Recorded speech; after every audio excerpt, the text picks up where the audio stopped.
Welcome to the Tech Egg. Don't get scrambled. Enjoy the video. You begin by powering down and unplugging everything. This prevents shorts and keeps you safe.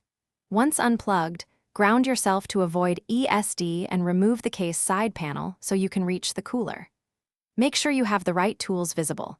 A Phillips #2 thermal paste for reinstallation, 90% plus isopropyl for cleaning, and a labeled container for screws. Start with the simplest action. Unplug the CPU fan header from the motherboard so the cooler is electrically disconnected before you continue. You now remove the fans first. Unclip or unscrew them and move them out of the way to expose the heatsink.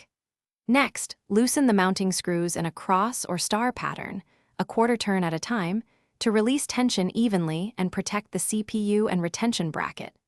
If the heatsink resists because of adhesive-like thermal paste, apply steady, small alternating lifts on opposite corners until it breaks free. Make sure to keep parts organized and avoid levering the cooler against the motherboard.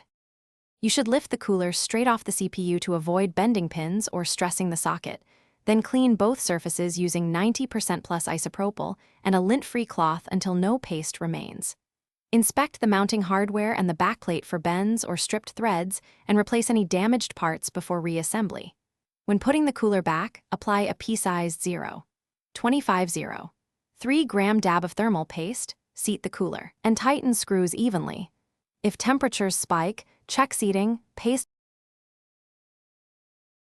Thanks for watching. Consider subscribing if I helped unscramble your problems.